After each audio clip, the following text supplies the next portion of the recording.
Greetings and salutations. I wanted to talk with you today about essay structure and particularly focus in on the essay's introduction. So in a shorter work, this is going to be one paragraph. For an in-class or timed writing, it'll be a short paragraph. The longer the work, sometimes the longer the introduction.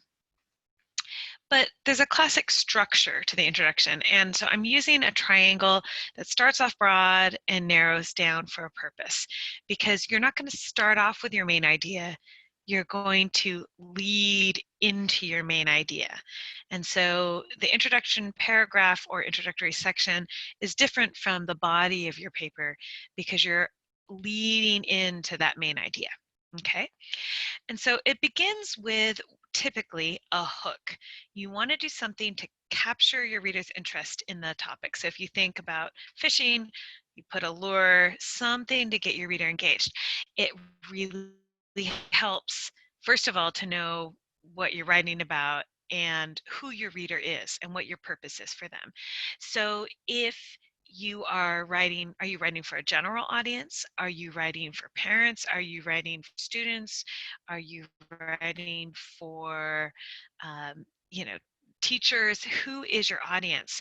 That's going to kind of tell you how you want to get your reader's interest. And that helps you to do it in a way that's not formulaic, right? Where you're not just, oh, okay, I'm going to start with a quote because I'm supposed to start with a quote, or I'm going to start with a question because that's what I always do.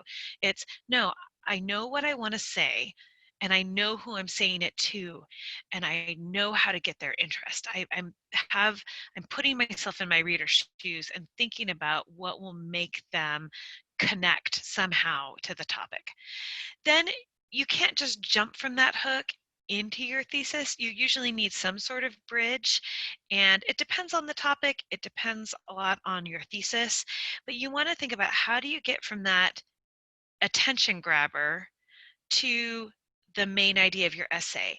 And so while in a body paragraph you start off with your main idea, in the introduction you're leading in, again, that's why I'm using that triangle image, into your thesis statement.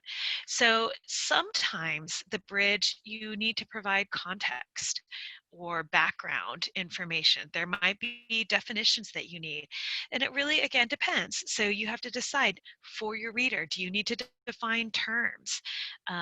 For your reader, do you need to show how the personal connection is something that is experienced by more people? Maybe you start with a story that's very individual, but then you broaden out to show that that individual experience is shared by other people, right? So maybe you have statistics to show that.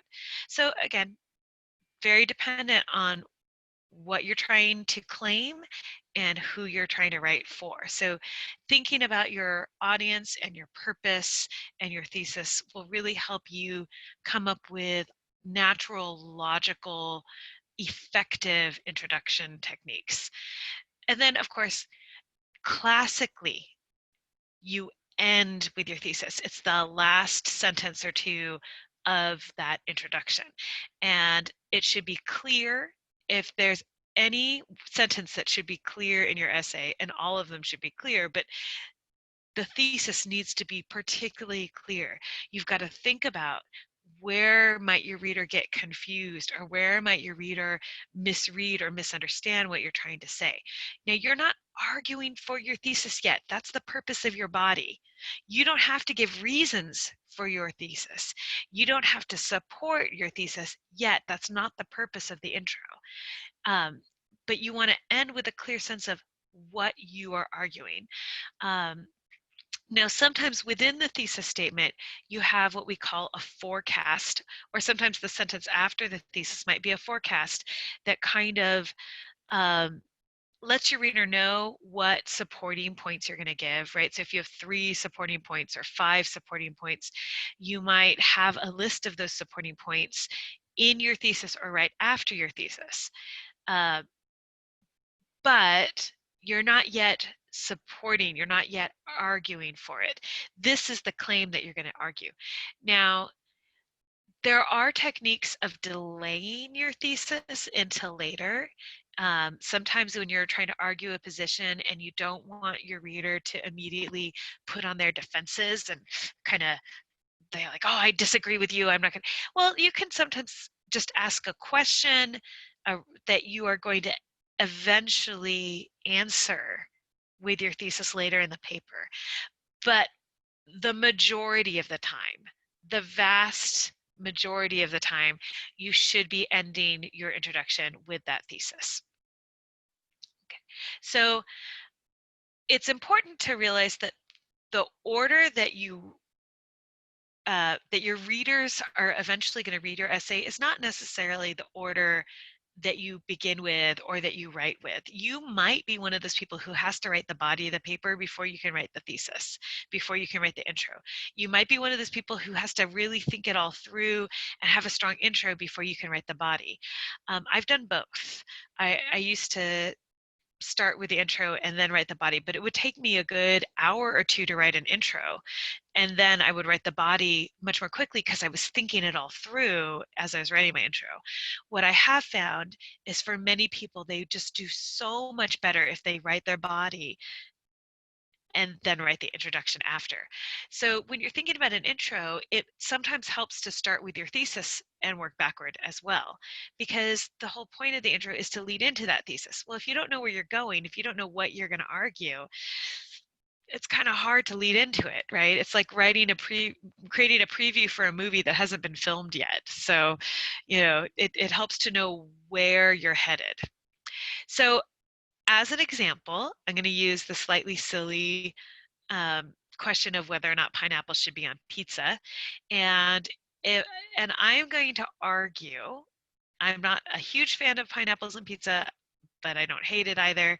And so my thesis is going to be kind of a middle of the road, moderate position. Pineapples on pizza can be delicious if properly balanced in terms of texture and flavor. So you can already tell that I'm going to argue that it's not a hard thumbs up, but it's a yes, we can do this. It can be enjoyable and delicious, but I have conditions, and my conditions are balancing the texture, balancing the flavor. So you can even right now start to see how I might organize the body of the paper, right? But I'm not going to argue for my position in the introduction. I just want to get my readers interested. So I have to ask, who are my readers? How am I going to hook their interest? Well, I'm kind of thinking of a general audience of people, and I'm not really trying to convince people who are ordering pizza for themselves, because who cares, order whatever you want.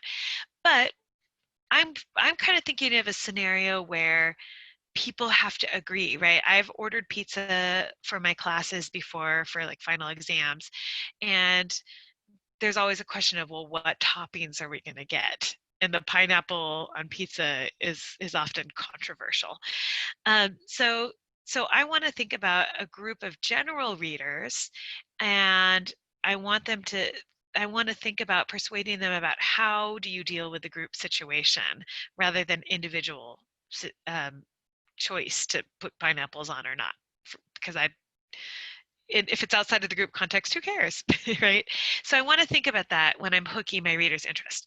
Then I also want to think about how do I bridge smoothly from the hook into the thesis. So I want to go from getting them interested in the topic to leading into a clear sense that I'm going to be debating this as an issue. So let me demonstrate.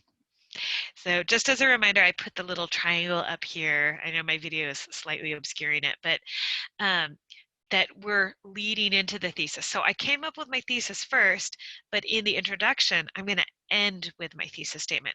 So I'm going to begin with my hook. And I've decided I want to tell a story because human beings like stories. It helps us to relate to it. You don't always have to have a story. It could be a statistic that startles people. It could be a real scenario, a real experience. It could be a hypothetical one.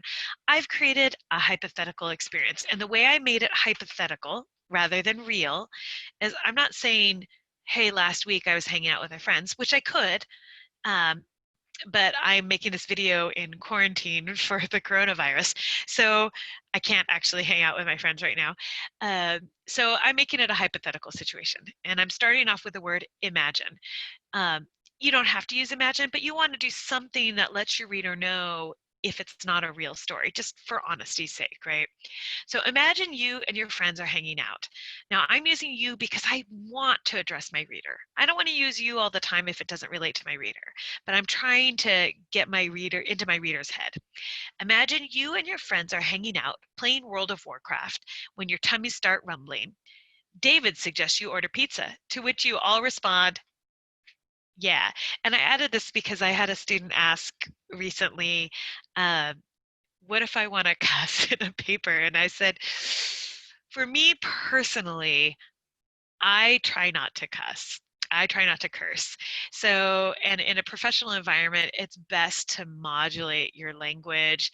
And so, what I said is if you really want to do it, start with the first letter and put the stars in there, and we can fill in because we're adults and we know what you mean. So, I wrote H, yeah. Okay, however, halfway into ordering, a new kind of battle ensues. Now I'm trying to tie to that idea of World of Warcraft. And I really want to add detail. Even though this is hypothetical, I want my reader to feel like they're in the situation, right? I want to paint a realistic picture, even if it's hypothetical. A new kind of battle ensues when Myra, because I'm making up names here, insists on pineapple, and Julian stands his ground. H, no. So I again wanted to connect with that H, yeah, and just kind of show that vividness. So I've told a story. That's my hook. I'm getting my readers interested in the idea of whether or not pineapple should be on pizza.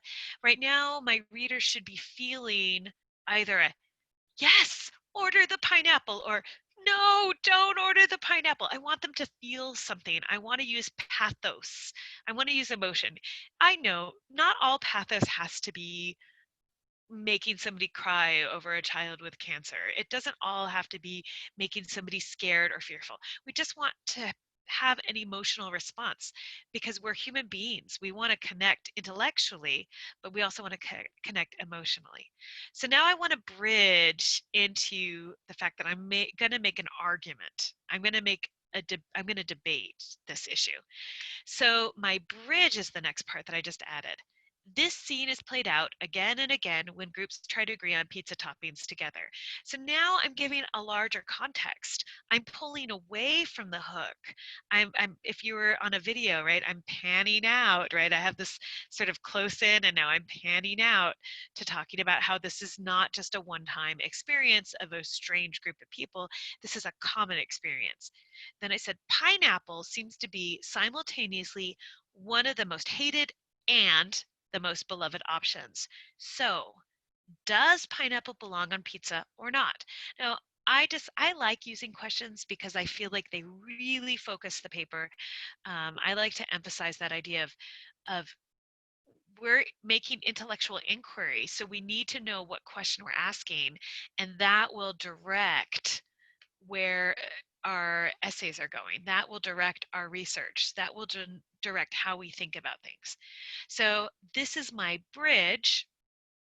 Okay, and then finally, we're going to end with the thesis. Pineapples and pizza can be delicious if properly balanced in terms of texture and flavor. And so this is just one example, one way to write an introduction. You could have definitions. A lot of it depends on the situation. But this is the kind of thing that you want to think through, the process you want to go through. So now it's your turn to try. And what I recommend that you do is look at your next paper, find out what you want to write as a thesis, and then work backwards for there, asking yourself, who's my reader? How am I going to get that reader interested in this topic? And then how am I going to bridge from that hook into this thesis? What information do I need to give them? What background or context do I need to give them to move smoothly from the hook to the thesis? All right, have a great day.